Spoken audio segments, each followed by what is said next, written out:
கொண்டு அப்படி சுத்தி சுத்தி வருது. அந்த தலையரிசி கழித்து கொண்டு தலையரிசி கழித்து கொண்டு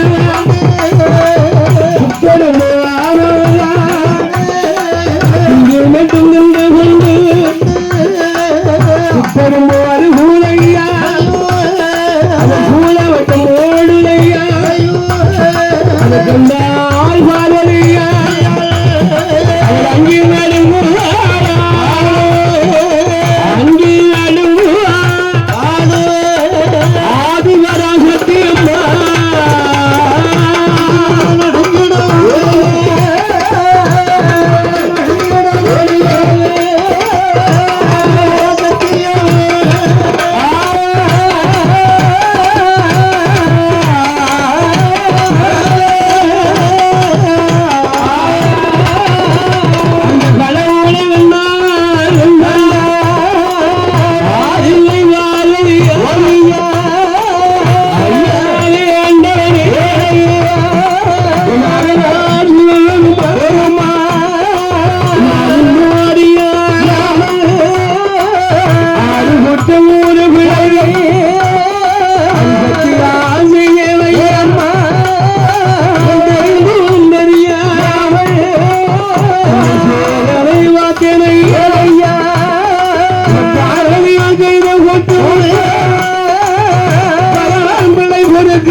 செப்புக்குள் இருந்தாலும் சிவபெருமான் அறியாத மாயம் என்பது இல்லை.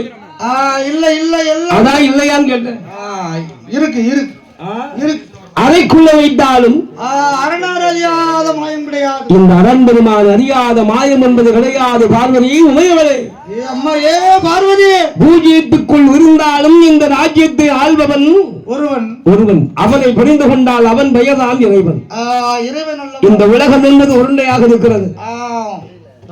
எப்படி பார்த்தாலும் உனக்கு பார்த்தா வட்டமா தான் தெரியும். எப்படி பார்த்தாலும் வட்டம். அது என்பது பூஜ்யம். பூஜ்யம். அந்த பூஜ்யத்துக்குள்ளாக இருந்து இந்த ராஜ்யத்தை ஆள்பவன் ஒருவன். அவனை புரிந்து கொண்டால் அவன் பேர்தான் இறைவன். அந்த இறைவன் கண்ணுக்கு தெரிய மாட்டான். கண்ணுக்கு தெரிஞ்சாலும் அங்க ஒரு சூட்கேஸை கொண்டு வச்சிருவோமே. அங்க போய் மறியல் நடக்கும். மறியல் போட்டு சுவாமி எனக்கு பாருங்க, என்ன வீடு இருக்கு, வாசல் இருக்கு, ஆமா, சொத்து இருக்கு, சுகம் இருக்கு, சொத்து இருக்கு, சுகம் இருக்கு, பொண்டாட்டி இருக்கா, ஆனா ஒரு பிள்ளை இல்ல, ஆமா, குழந்தை இல்லையே, குழந்தை தானே சாமி அப்படின்னு போய் அங்க போய் மறியல் நின்றுப்போம். ஆமா, குழந்தை நீ தான்ப்பா கொடுக்கணும். சரி சாமி நானா வந்து கொடுக்க முடியும். என்னப்பா அருள் புரியணும். ஆட்சியம் வேணும் இல்லப்பா. அம்மா அருள் ஆட்சியம் வேணும் இல்லப்பா. அருள் புரியணும். ஐயா நீ இந்த ஆறுவரை ஆடுதல் கேட்ட மாதிரி கேட்க. மாப்பிள்ளை எங்க இருக்காரு? மும்பையில் இருக்காரு. அந்த மாதிரி கேட்கக்கூடாதுப்பா. கேட்கக்கூடாது. ஆண்டவனுடைய இடத்திலே ஆண்டவன் சுபதார் சொல்லுகிறார். அம்மா பார்வதி, அறைக்குள்ள இருந்தாலும் இந்த அரண் அறியாத மாயம் என்பது கிடையாதப்பா. கிடையாது கிடையாது. செப்புக்குள் இருந்தாலே சிவன் அறியாத மாயம் என்பது கிடையாது.